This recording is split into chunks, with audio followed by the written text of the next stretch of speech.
A Day in My Life as a Work From Home Mom, Solo Parent Edition. Good day everyone, here's a glimpse of my day wrapped in a 3-minute vlog. Hagoy, ang mahal na talaga ng gas ngayon at dati yung full tank ko is around 1,400 lang kasi maliit lang naman ang sasakyan ko. Ngayon naging 1,800 na. Ililimit siguro natin ang paglabas day, no? Pero kapag may importanteng lakad, ay gora na lang talaga at emerge na lang talaga lahat ng lakad for today. First off, kailangan ko nga ng kape para ma-energize ako at pumunta ako sa NBI. Abay, na hitman ako Nawala na ako magagawa, babalik na lang in the next few days, kaya ang next agenda natin ngayon ay ang pag-a-adulting na talaga o dumiretso na ako sa Mandawi Foam para mamili ng mga items sa bahay, mga small items lang sa kusina at hindi muna tayo mag-upgrade ngayon dahil may pinaghahandaan pa tayong gastusin, kaya i-hold off ko muna ang sarili ko sa mga malaking gastos dito sa bahay. Hanggang tingin at tamang testing lang muna at mabibili rin kita next time. So hindi na nga ako magpatumpik-tumpik, no? Kasi may nag-aya ng date at saka ako pa ang papipiliin kung saan. Aba, dito na tayo sa Pig and Pound para matry natin ang mga foods nila kasi yung chef nila dito may Michelin star rating, kaya na-curious ako sa mga pagkain na siniserve. Yung menu nila is screenshot nyo na lang at ito ang mga pricing. We started off strong with an espresso martini pero masarap pala siya. It's not as bad as I thought. Para kasing ang weird ng combo ng espresso at martini. They had a complimentary food with wasabi cream sauce and in fairness, the taste is very light lang. I was expecting it to be strong dahil sa wasabi. I just had an orange juice kasi hindi ako mahilig sa alcohol. And ayan, dumating na ang order namin at kapag nag-explain ang chef, abay alam na talaga natin may kamahalan yan.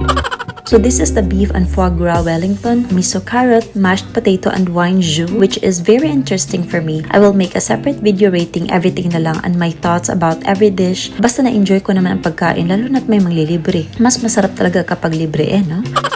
Then, we also had a confit pork belly, apple caramel, mashed potato and broccoli, and this one napaka-smoky ng flavor. Tapos gusto ko itong orderin kasi parang ito yata ang best seller nila. Marami akong nakikitang reviews na ito ang in-order nila dito sa Pig and Palm. Syempre, chine-check ko muna talaga at nag-research kasi itong menu nila walang picture.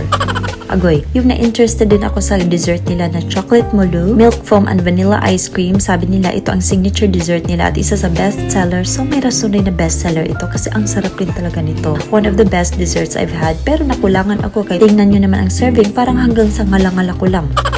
Sabi ko nga design lang itong deal. Aba, pinakain man yun sa akin. Ay, kay masarap daw ito. Ako naman na curious, aba lupig pa ang kanding at kinain ko na rin. Kumakain lang ako nito kapag nilalagay sa ibang pagkain, hindi yung ganito talaga na buo. Anyway, natapos yun ang aming dinner and I am stuffed na nga rin. Sana hindi ito matagam ang kadate ko. Kay kita mo naman yung nabayaran niya. Abay, ako ba yung nag-order sa mga pagkain? Baka matagam talaga to.